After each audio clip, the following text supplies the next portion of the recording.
We're sorry, your call cannot be completed as dialed. Please check the number and dial again. This is a recording.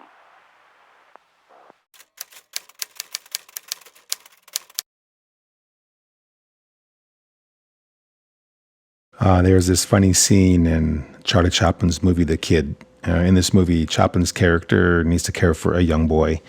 And in the scene, the young boy was forced into a street fight with a much larger kid, and he was losing. People in the street were actually cheering them on. Enter Chaplin. He sees the fight. He runs over to stop it. He's pleading with everyone, telling everyone how fighting is wrong, and there's much better ways to resolve conflicts. As he's doing this, he looks over his shoulder only to see that his young boy is actually winning. Chaplin immediately starts to cheer, "It's wrong, but if we're going to win, then I'm okay with it all of a sudden." Scene to me connects so well because it says so much about who we are as human beings. I'm calling it the human hypocrisy. We see something wrong. If it inconveniences us, we're going to advocate to make that thing right. We see something wrong. It doesn't inconvenience us. We're less likely to take any action. We see something wrong. It benefits us, and we're going to resist any action whatsoever. Why is it that we do that as human beings?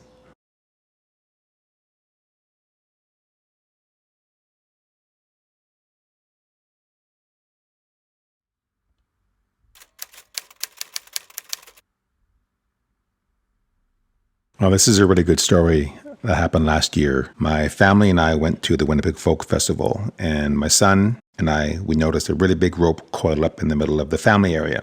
And he thought it was a snake, and it wasn't. And I should point out that he was about 6 or 7 years old here.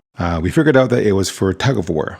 So we each grabbed an end and we started to pull. I was pretending to lose, regardless of how realistic it looked.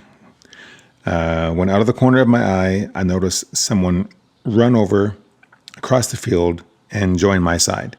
A young child, maybe 6 years old, maybe they felt sorry for me, but they came to my rescue anyways.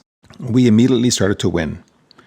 Then another person joined on my son's team, and then they started to win. Then another person joined, and another. And this back and forth continued until there was no more room on the rope. We had about 20 or 30 people join in about 90 seconds. And then it got serious, like kids were hanging from the rope. Their feet weren't even touching the ground anymore. It was really quite amusing. Afterwards, I was chatting with a friend about what just happened. And he's like, "Did you see that?" And I said, "Yeah." He goes, "That was amazing. And man, does it give me hope." And I asked him to explain what he thought. And he said, every time someone joined, young or old, they joined the team that needed the most help. And I was trying to think of what that says about who we are as a community. And to me, what it says is that we all want to solve problems. Okay? So the hard part is identifying the problem. So in this scenario, people could identify the problem. There's one team that's losing. So they joined that team. They knew how to take action. I'm going to join and pull. They knew that their contributions were going to make a difference, and they made it visible. And because this gives me hope, and because the story involves a rope, I call this the rope of hope. And that's what we do in social justice education. We teach how to identify problems. We teach children how to respond appropriately. We let them know, or they figure out, that their contributions are going to make a difference. And then we want to make that visible, because that visibility is how good things spread.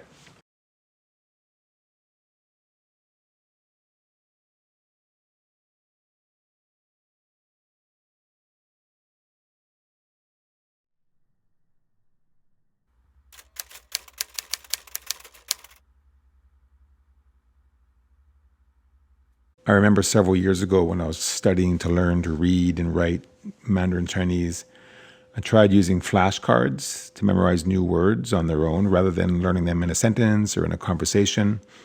And this proved to be terribly difficult, and I couldn't make any of the words stick. After several weeks of not making any progress, I realized that the reason why I couldn't make them stick was because I removed all important and meaningful context that gives a word life and meaning. And I wrote down this quote shortly after that kind of captured the experience, where like a fact only demonstrates its true essence when it exists within its context, right? So if you separate something, content or some sort of knowledge or event, from its context, you never get the true essence or the true understanding of what that event actually means. And I thought that was just for learning language or maybe something in science, but it extends into basically every facet of learning and understanding.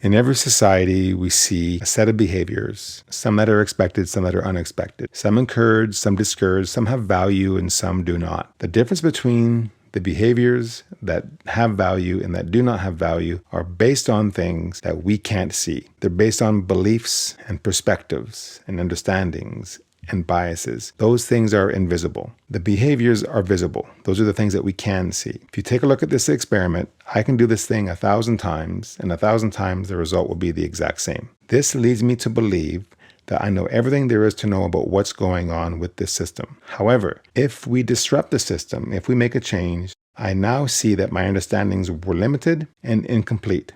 Disrupting the system forced me to look at the behaviors through a critical lens.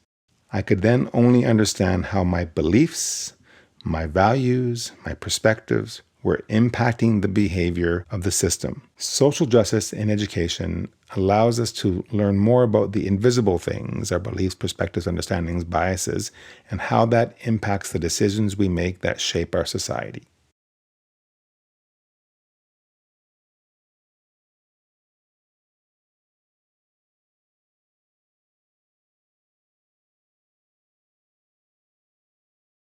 Social justice in education encourages criticisms for why things are the way they are. For example, someone made the decision to have laws, and someone decided what laws to have.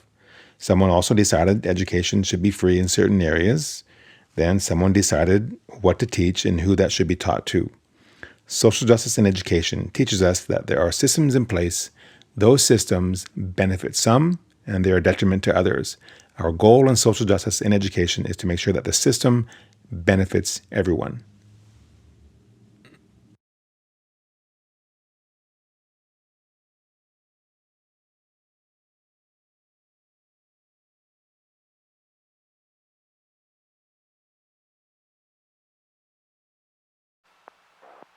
We're sorry, your call cannot be completed as dialed. Please check the number and dial again. This is a recording.